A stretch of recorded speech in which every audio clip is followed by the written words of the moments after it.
My sisters and brothers are reading from the Holy Gospel according to St. Luke. Glory to you, O Lord. While Jesus was going through a field of grain on the Sabbath, his disciples were picking the heads of grain, rubbing them in their hands, and eating them. Some Pharisees said, "Why are you doing what is unlawful on the Sabbath?" And Jesus said in reply, "Have you not heard and read what David did when he and those who were with him were hungry? How he went into the house of God, took the bread of offering, which is only for the priest would lawfully eat, ate of it, and shared it with his companions. Then he said to them, the Son of Man is Lord of the Sabbath." My sisters and brothers, the good news of our salvation. Praise to you, O Lord Jesus Christ. Good morning again, my sisters and brothers. Our gospel for the day is another setup wherein we see Jesus is in conflict again with the religious leaders or the Pharisees and the scribes. You know, when you look at the situation between Jesus, the relationship of Jesus and also the Pharisees, I must also admit, my sisters and brothers, that the Pharisees are very passionate in terms of practicing the religion. But unfortunately, it seems that in terms of their own realization of what is really essential in worship, this is where the fault is lies, no?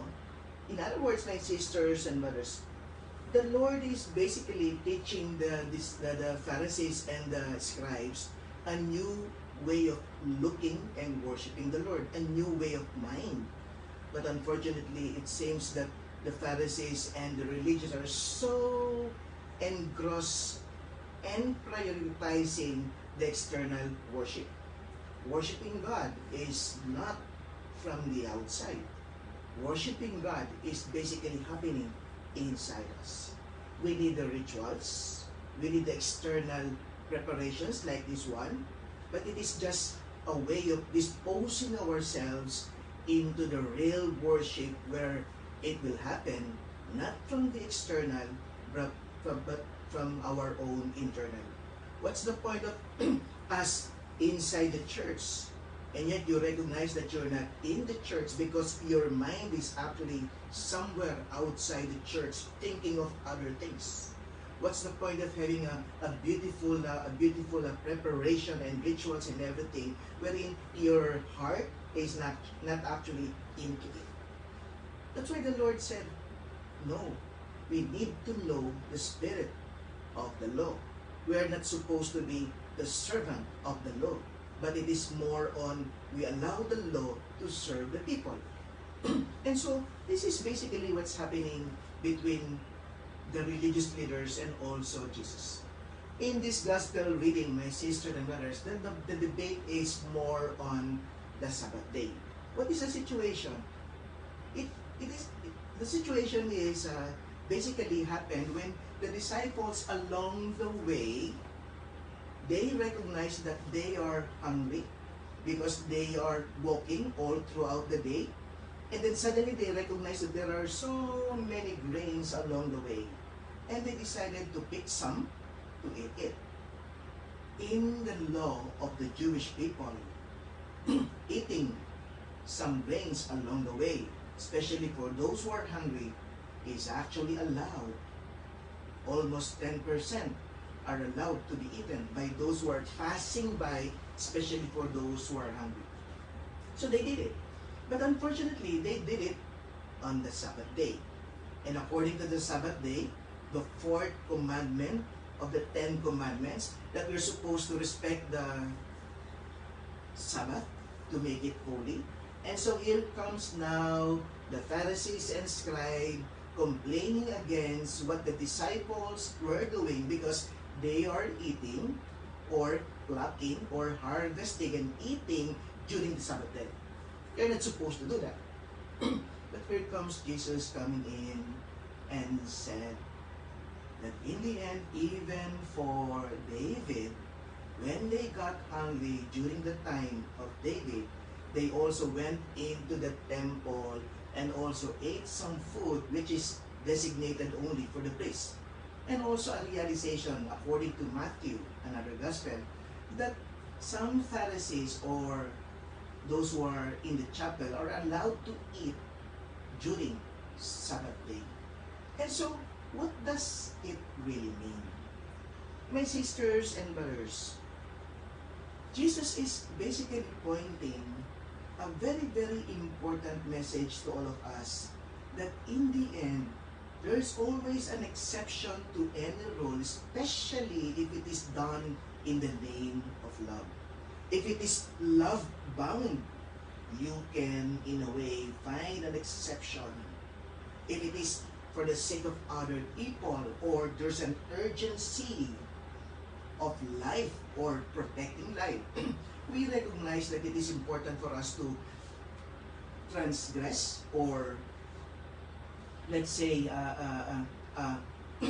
follow what we feel that is right, because life is much more important. Come to think of it, sisters and brothers, let's say that if you're driving, and according to the law that you're not supposed to exceed 30 kilometers per hour, okay? And then suddenly, one of your friends got sick and need to go to the hospital immediately. And now you're driving. And then you recognize that it is just only 30 kilometers for us. Are you going to respect that 30 kilometers for us if your friend is dying? Of course, I'm going to say, sorry, I'm going to pass that law because my friend is much more important. I need to run 100 kilometers per hour. And let's say there's a police that will come and say, huli ka, 30 kilometers per hour lang yan, 100 kilometers ka. And then if you will say, yung aking kaibigan po ay may sakit at kailangan dalhin sa ospital, and the police will say, yeah, that's it, mahalaga yan. This is also something that in our gospel reading for today, because the Pharisees are insisting that this is the Sabbath day, and so make it holy by not eating or not by harvesting. But the Lord said, which one's more important? Love is much more important. The hunger of the disciples is much more important. Now, the fourth commandment, which they are actually trying to respect, is actually also being respected by Jesus. That we are supposed to make the Sabbath holy. Now, what does it mean when you say making the Sabbath holy? It is actually, my sisters and brothers, there's actually a history why there's a fourth commandment, or why God imposed or written the fourth commandment, that we're supposed to make the Sabbath holy, or the Sunday holy. Why? During the time of exile, when the Jewish people or the Israelites is in Egypt, 7 days a week, they are working. They don't have any rest. And so, when they are out of exile, when they got their freedom, the Lord imposed that they are supposed to rest at least 1 day in 7 days, because resting is important. Because without rest, we may lose our faith. Without rest, we may also lose our own life. Because rest is very important. And so, when the disciples ate those grains, they are actually respecting the Sabbath day, because for all of us, sisters and brothers, resting may also mean eating. At sa mga Pilipino, hindi ka pwede magpahinga na hindi ka kakain, di ba? Kaya when you say, make the Sabbath day holy, respect it, rest. When the disciples ate, it is actually resting. Tayo pong Pinoy, di po ba ganyan? Hindi naman po natin pwedeng magpahinga ka, pero huwag ka kakain. Hindi po. Sa atin, gusto ko magpahinga, gusto kong kainin. Talagang maganda makita na ang pamamahinga at ang pagkain ay hindi mo talaga pwedeng pag-iwalayin.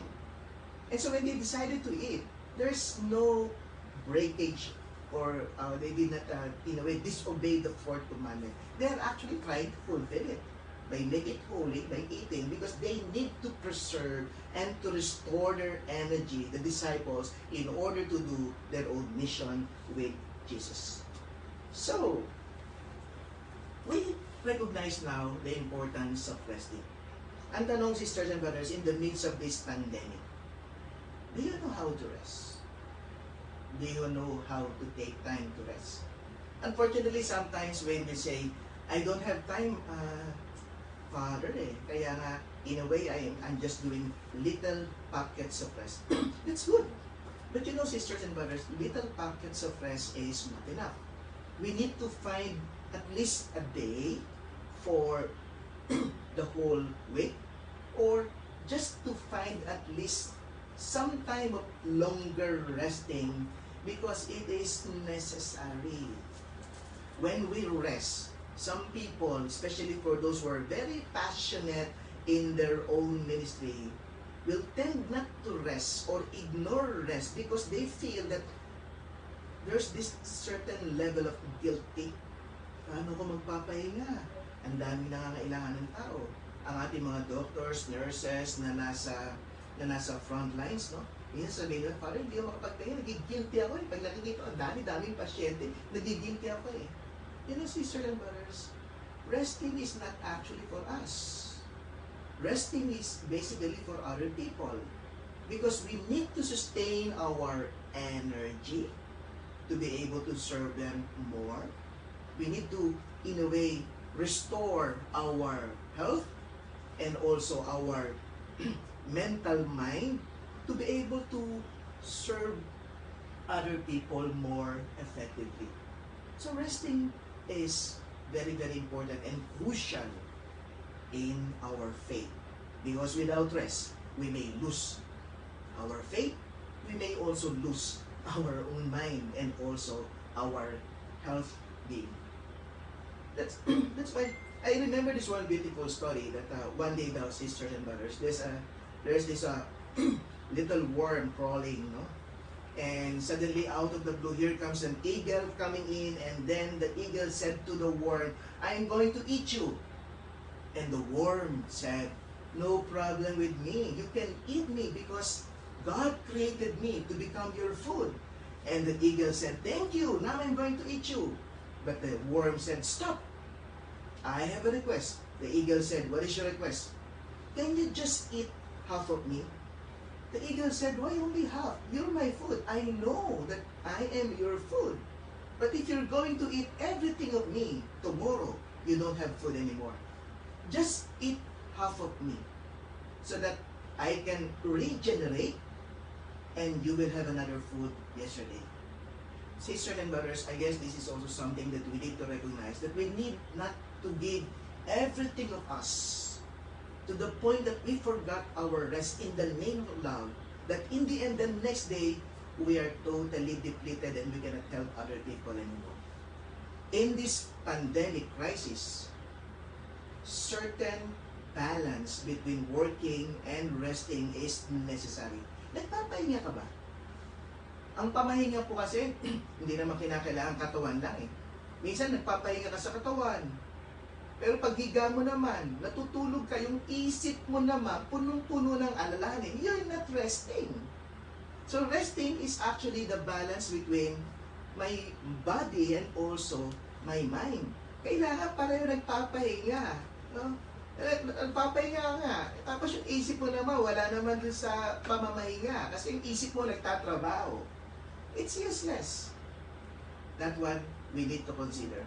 O yung ibang tao naman, ang dami-daming alalahanin sa isip. Para bang 24 hours, punong-puno ng alalahanin yung kanyang isip. Sabi niya, alam mo, paano nagdadasal naman ako? Natutulog ako. Pero kahit natutulog ka, yung alalahanin, hindi mo ibinababa. Para magpahinga. Alam niyo, pagdating ng gabi, sabi yung Panginoon, ang dami kong alalahanin. Hindi ko naman ito masusolve, lalo-lalo sa pandemic na ito. Ibababa ko muna, dyan lang muna siya. Tutulog lang ako, bahala ka lang muna. E di pag-gising mo sa umaga, kunin mo ulit kung ito ay mahalaga para sa'yo. But resting is necessary. Now, sisters and brothers, allow me now to give you 5 important reasons why resting is very important. No? Bigyan ko kayo ng 5 dahilan. Bakit kailangan mo magpahinga? To tell you honestly, when I'm preparing this 5 important reasons that we need to do, why we need to rest, I am also telling myself. So, hindi po ako expert in resting. I'm also struggling with resting because I realize that there are so many things to do. But I realize also that I really need to rest. Okay, 5 important reasons why we need to rest. First reason is, God rested. In Genesis 1, we recognize that even God rested after 6 days of working, because the 7 days or the 7th day is basically the rest. I guess, my sisters and brothers, that this is also a reality that resting is very important. Now take note, 7 days, okay? Every day, on day 1 until day 6, take note that God is also resting every day. Hindi lang yung 7th day. Every day, hihinto siya pansamantala. Yung mga tinatawag nating packets of rest. First day, work, work, work, rest. Second day, work, work, work, rest. Third day, work, work, work, rest. Ganyan si Lord, di ba? Pero yung resting niya, hindi lang pahinga. Titingnan niya yung ginawa niya at sasabihin niya, it was good. Minsan dito pa hindi natin ginagawa sa buhay natin, yung huminto muna at tignan yung mga ginawa natin. Sabihin natin, it was good. Trabaho lang tayo ng trabaho pero wala tayong capacity na huminto, magpahinga ng sandali. Bago matulog, at sabihin, balik ka na buong araw, ang dami ko pala nagawa, it was good. And you need to tap your shoulder also on your own. But on the 7th day, all day rest. Longer rest is necessary. Pockets of rest is necessary. But you need to have longer rest because even God rested on the 7th day. The second reason why we need to rest is we need to recognize, sisters and brothers, that our body is weak. Therefore, we need to recharge. Look at Jesus in Matthew 8, when they are crossing the sea. Jesus was actually sleeping in the midst of the storm. Kahit nga si Jesus nagpapahinga eh. Eh bakit di tayo pwede magpahinga? Remember also the disciples during in the Garden of Gethsemane when Jesus was actually praying, they fell asleep because their body is actually weak. That's why the Lord said, the spirit is willing, but the flesh is weak. In other words, we need to respect also our own body telling us to sleep. Sister and brothers, pag inaanto ka, huwag mo labanan. Itulog mo. Diba? Minsan hindi eh, nilalabanan mo yung antok mo eh. Huwag mo ilabanan. Kasi yung antok po ay symbol na low batt tayo. And so rest is necessary. Why? Because our body is not Superman, Superwoman. We need to take a rest. Why? Because we need to do it because pandemic is actually a long, long haul. We don't even know when will it end. But so if you don't have a rest, we will never survive this pandemic. Rest is an essential thing in this pandemic. Remember, we shall never have a good immune system if we do not know how to rest. Number 3, resting is necessary because if we are not resting, we shall have poor decisions. When we are tired, when we are hungry, it's hard to make good decisions. Now remember that in the Bible, my sisters and brothers, when Esau decided to sell his birthright to Jacob because Esau was actually tired and also hungry. Naibenta niya ang birthright kay Jacob kasi gutom siya, pagod siya. Kaya sabi ni Jacob, gusto mo kumain? Gusto mong pahinga? O ito, kumain ka, magpahinga ka. Pero ibigay mo sa akin birthright. Esau, because of tiredness and also because of being hungry, decided to sell his birthright. So, If you are not resting, poor decision will come. If we are well rested, good decision will always come.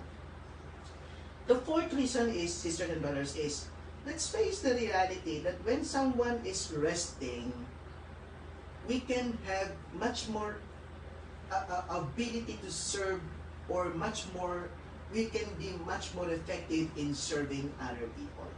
No? Kaya tayo nagpapahinga eh. Hindi naman para sa sarili. Hindi yung pagiging makasarili pag nagpapahinga ka. Kasi kung nagpapahinga ka, mahabang yung pasensya, mas malakas ka, mas malinaw ang isip mo, mas makapaglilingkod ka sa kapwa mo. Eh minsan nakukulitan ka sa kapwa mo na pinaglilingkuran mo. O yung anak mo, o yung pamilya mo, kukulit. Pero kung may pahinga ka, mas mahabang yung pasensya.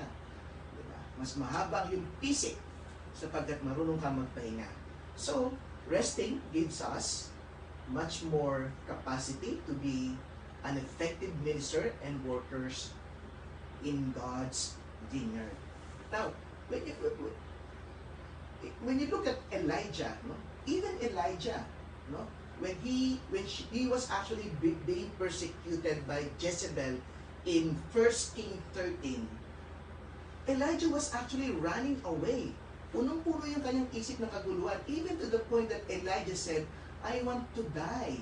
I want to die because my mind is have so much insecurities and anxiety because Jezebel wanted to kill me. So imagine yung isip niya walang pahinga. And so he decided to run away. And the Lord said to him, when he reached the broom tree, the Lord said to him, Elijah, eat and sleep because you still have long way to go. Take note of those words. Eat and sleep because you still have way long to go. So even the Lord commanded Elijah to rest and to eat. Are we doing it? Now, when we say eating here, sisters and brothers, does not necessarily mean food only, no? In the context of our own spirituality, when we say eating, it means reading the Bible, going to prayer, or reading spiritual books that you need to read to feed your mind, not just your tummy. Both must be fed. Tummy and mind must be fed. And this is something that we need to consider. So Elijah was in a way told by God to eat and rest so that he may return to the ministry much more effectively because he is well rested. The last reason, my sisters and brothers, is rest enables us also to reflect, to realign, and also refocus our values and also priorities in life. This is very important. Pag nagpapahinga ka, hindi mo maikakailangan, sumusunod na dyan yung kakayahan mo na manalangin, na mag-reflect, na realign ang mga values mo, at tanungin ang direksyon ng buhay mo. Resting is basically, one of the reasons for resting is basically for us to be able to reflect. So, when someone is resting, that person must also ask, am I taking the right path? Or what are the adjustments that I need to do in my life? Or am I fulfilling my role in my family or in the community or in the church? Or did I ignore someone in my life? Or did I ignore some responsibilities that I need to do in my life? Or what do I think that God is telling me to do? You know, sisters and brothers, all those questions will never come to us when we are working. We are supposed to sit and rest. We are supposed to pray, rest, and then reflect and also realign and refocus our priorities and what's the most important thing in our own life. So those are 5 reasons why it is important for us to rest. Again, why do we need to rest? First, God rested. Second, our body is weak, so therefore we need to be recharged. Third, resting gives us the ability to make good decisions. Number 4, we recognize that when we are well rested, we are much more effective in our ministry. And the last one is rest enables us to reflect, to realign, and refocus our priorities, and to know what is more important and urgent in our own life. So now I understand. Now I understand why Jesus, in a way, disobeyed the Sabbath law to make it holy. Because in the end, he was not disobeying it, but he was actually making that rest day, that Sabbath day, holy by providing new strength for the body and mind by eating, but as well at the same time enjoying the company of the discipleship. My sisters and brothers, the pandemic is a long battle. We don't even know when will it end. It is not a 100-meter dash that you can give all your energy. No. The pandemic is a marathon. You need to find rest. You need to stop once in a while and take some water along the way and drink it, and take your pacing by resting, by having pockets of rest, but at the same time also longer time to rest in order to recharge ourselves, mind and spirit, and also body, so that we may be an effective ministers of God in this pandemic. So take that balance. God rested, Jesus rested. We are supposed to learn also how to rest, not for ourselves, but for other people.